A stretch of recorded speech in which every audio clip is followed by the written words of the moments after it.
Okay, let's finish up our notes from the other day. Depending on where you left off, some of this might be a repeat, but that's okay. We can always use the review. So we're going to talk about Ohm's law first, and Ohm's law states that voltage is equal to current times resistance, and this will apply over any device in the circuit. More commonly, you're going to see that written as V equals I times R. Capital I, lowercase I, we can go with either one, okay? So let's start with our series circuit here. And let's label a couple of things. Let's label the battery. We're going to call this the voltage of the battery. And the current that goes through the battery, we're going to call that I of the battery.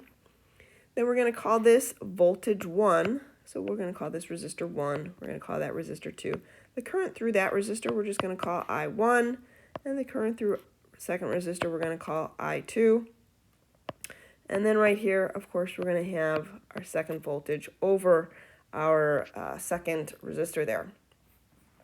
So what we found out in our lab is that the current through the battery has got to be exactly the same as the current through the first resistor, which is exactly the same as the current through the second resistor.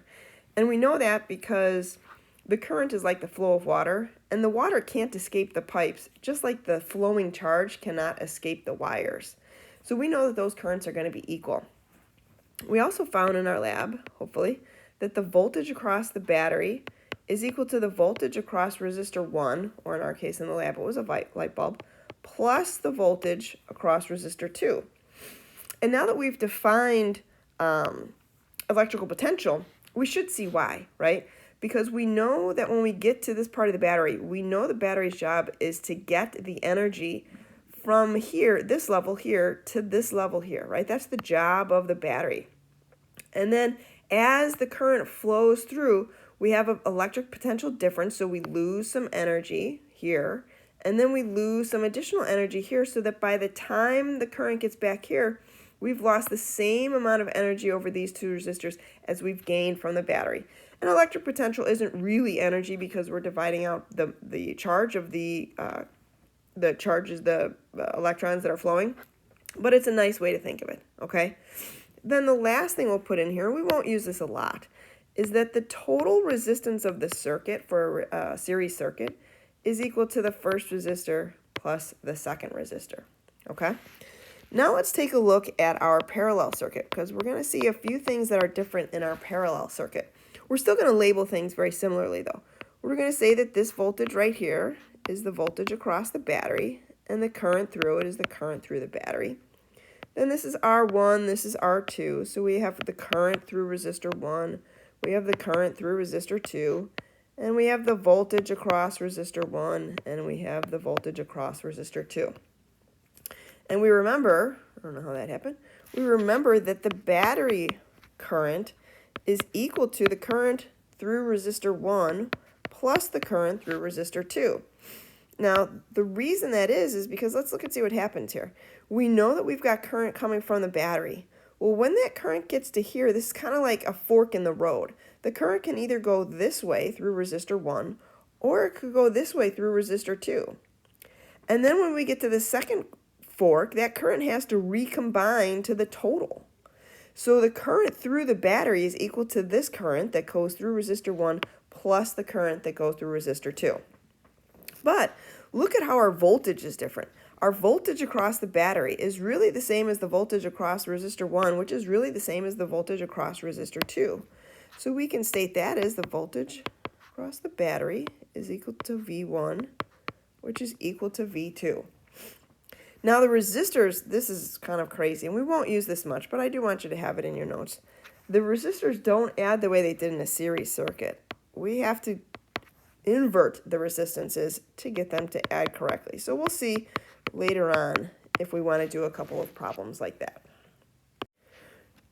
Okay, if you haven't watched the video on Schoology, the series versus parallel bulbs, you should go ahead and do that now. So if you haven't done that, you definitely want to do that because I'm going to be talking a lot about what that looks like, okay? So what we've got here is we've got a couple of series circuits.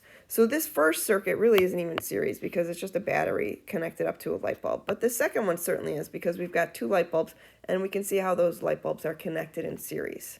And what you should have seen when you watched the video is that when we plug in just this single light bulb, we get what we're going to call full brightness, right? That light bulb was really bright.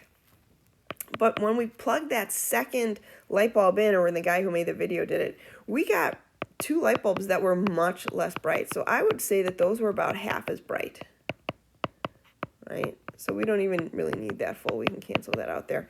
But they were about half as bright, okay? Then he went ahead and he hooked up some, and I'm going to put bright here. He hooked up a couple of parallel light bulbs. So again, if this is full bright, what we saw when we hooked up those light bulbs in parallel is that they were both full bright, right? We didn't lose any brightness. And when you look at why, you can kind of see why. So we said up above that voltage is equal to current times resistance. So when I have the current going through here, this is a smaller resistance than here, right? We can see that it's going to be tougher to get through here, okay? So this is a smaller resistance, so the current through here is going to be larger, all right? So when I hook up this second light bulb, okay, the resistance of the circuit increases while the current decreases, and current is what determines the brightness. So we can put current determines brightness. So we can see that since the current decreased, the brightness is going to decrease as well. But in a parallel circuit, we're going to see that when we have this situation, the resistance actually decreases. And think about why. Think about when you're on a road, right? If you're on a road and there's a traffic jam, isn't it better to have a secondary route to go? So that's what we've got here. We've got some resistance here, right? If we call this our complete circuit. But when we add on this second resistor, even though there's resistance here, it's still a whole nother path. So the total resistance of the circuit is actually decreased.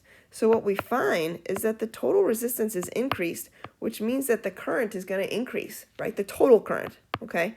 But the current through each bulb is going to stay the same. So the current 1 is going to equal current 2, assuming these have the same resistance, okay? And both of these bulbs are going to be just as bright as when there's a single bulb. So make sure you understand that, because if you understand that, honestly, you understand far more than most people about electric circuits. So that's really, if you can rewatch that and take a look at that other video, you really understand electric circuits if you understand that. All right, let's see what we have with these other two situations. And normally I would do these in class, but I couldn't find a good video for that. So let's see if we can talk this through.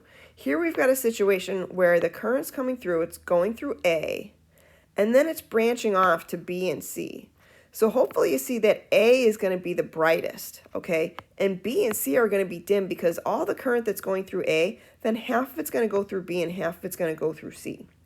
So the question above asks, what happens to the brightness of the A and B bulb when bulb C is removed? Well, here I'm taking out a partial path. So if I take out C, A and B are both going to dim. Okay, so A and B are both going to dim. And you can see why, because now I don't have that second path. So the total current going through the light bulbs is going to decrease, right? So here I've got a little bit more current because I can go through both of these paths. Once that secondary path is gone, this total current coming through the battery is going to dim. So A is going to dim and B is going to dim as well, okay? Now for this second circuit over here, we're going to see that C is going to be the brightest bulb because when I have current coming from the battery, some of the current is going to go through A and B, and then some of the current is going to go through C. So C is going to be the brightest bulb. A and B are going to be less bright than C, but they're going to be equal brightness to each other. So A is going to be, not as bright. So the current here going through C is going to be bigger than the current through A and B, okay? But then when I take C out, okay, so if I remove C, the current that's going through A and B is actually not going to change because the voltage across A and B is still going to be the same. So the voltage is going to be the same because we haven't changed the battery. And the resistance is going to be the same because this C light bulb doesn't affect the resistance in this wire right here. Only the A and B do. So since the voltage stays the same and the resistance stays the same, the current is going to stay the same. So when we remove C, A and B don't change. Okay, so the brightness is the same.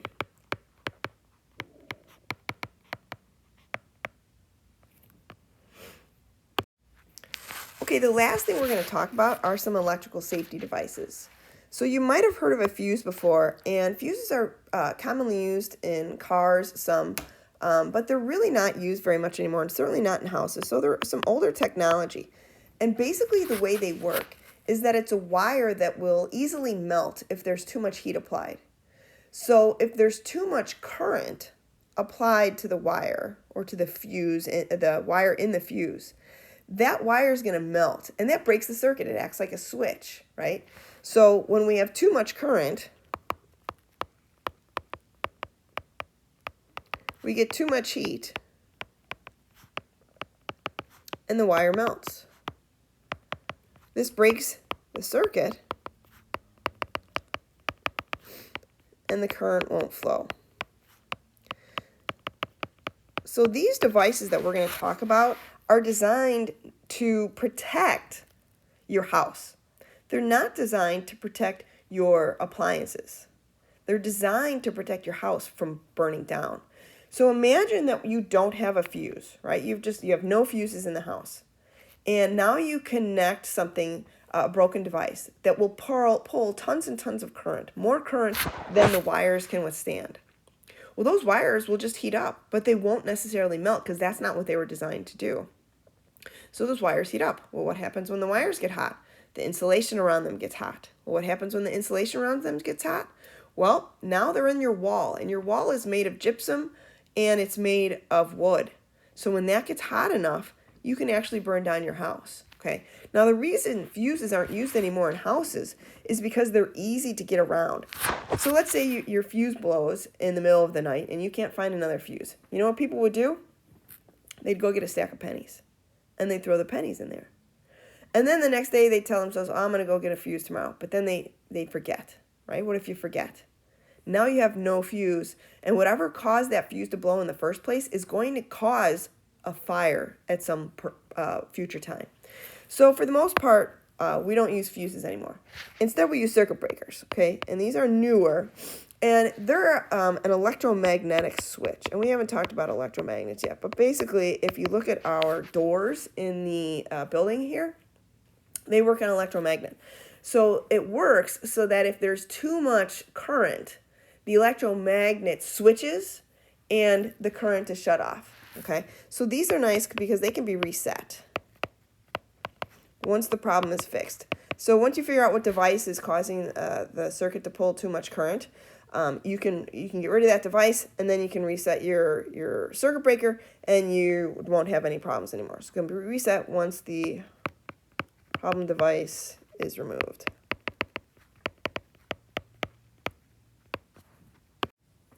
Okay, another safety device we have our ground plug. So when you look at a plug, a lot of times there's three different metal pieces, right? One's the hot, one is the neutral, and then one is connected to ground. Now the question is, where does that ground go? One side literally goes to ground, right? So somewhere in your house, there's a ground, and that ground wire is connected to a stake somewhere outside of your house, okay? The other side of a ground plug, for instance, with your refrigerator or with your computer, is connected to the metal piece of the appliance. Okay, so it connects to the metal piece of the appliance. And the reason it does this is because let's say the hot wire somehow breaks and is now touching the metal piece of your refrigerator. And now you go to open the refrigerator. Guess what? You've just completed the circuit. Now you're getting electrocuted. That's a problem. That's what we want to avoid. We don't want to protect the refrigerator. We don't care about the refrigerator. We care about you and the people. So if the hot wire goes to ground, right? So if the ground is connected to the case and the hot wire connects to the case, the hot wire is going automatically to ground through a metal connection. That means the current won't flow through you, and that's what we're trying to avoid. Okay, so the current won't flow through you, and you are safe. And that's what we want to ensure. The last thing we'll talk about are the bathroom outlets. So the bathroom outlets, the GFCI switches, that's a ground fault circuit interrupter. And what that does is it's designed to sense current flowing from the hot to the neutral. And if there's an imbalance, okay, because we want that to be the same. The current flowing from the hot to the neutral should be equal, okay? So if there's some kind of an imbalance, that means that there's something in the circuit that shouldn't be, like you or like water. So once that GFCI senses that it trips, there's a circuit breaker in there and it trips, so we stop that imbalance from going through you. So this is a GFCI, okay, and it senses current through the hot side and the neutral. And if they're not the same, that's a problem. That means current's going someplace else and the circuit breaker trips. That's to keep you out of the circuit. All right, that's it for our notes. All right, you're going to have a little activity to work on. And then if you have any questions, you can send me an email. All right, thanks. Have a great day.